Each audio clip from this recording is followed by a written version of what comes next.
This is a HRE question, isn't it? So, the organisation are planning a roadshow and they ask you as the Scrum Master to contribute. What do you bring?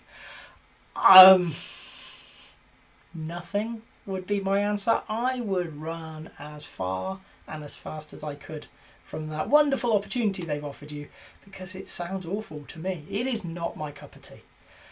However, as a Scrum Master, you do have skills that you can offer. I suspect you're not going to be offering what they're looking for. Okay. My suspicion is when people ask this type of question in interviews, they're looking for you to bring your team, to bring your software and demonstrate it, all that kind of stuff. Maybe even, if they have an idea of what we do for a living, to bring yourself talking about Agile, talking about Scrum.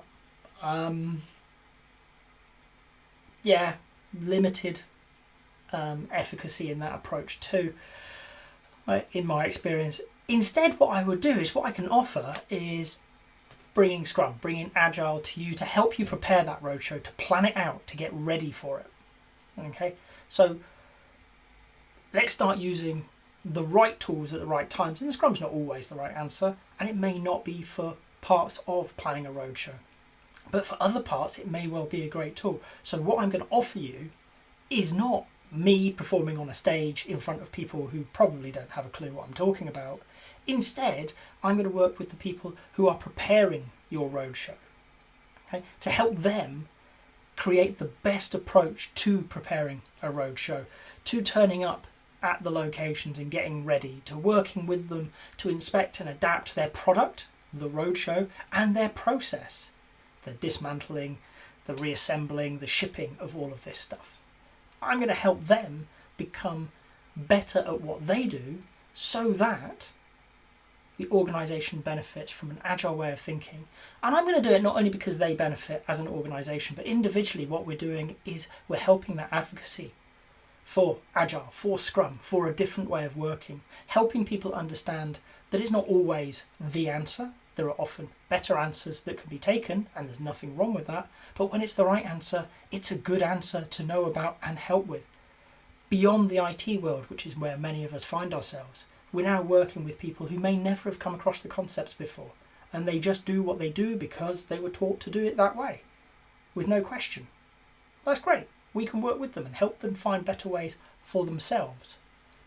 So the organisation is better because their roadshow is a lean, mean fighting machine. Individuals are getting better because they're learning more about their role. They're learning through our inquiry to think about their role if they're not already. And certainly they're going to be finding better ways of doing their job just by us asking questions about how they can improve. Okay?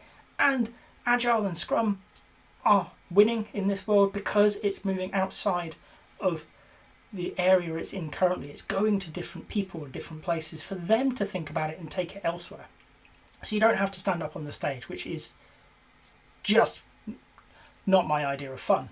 Instead, I would rather work with the people behind the scenes, helping them create an environment where they can do their best job, where they can become better and better each time round, helping them understand why we're interested in continuous improvement, why we're interested in values of collaboration and communication, so that they can be better at their job and everybody can benefit from that. If you've got to this point in the video, I hope you've enjoyed it. If so, a like would be appreciated. If you want to hear more from me, more answers to questions that maybe you've got in the Agile world, please subscribe to the channel. And if you've got a question that you really want answered, drop it in the comments. I promise we'll get around to it. Thank you.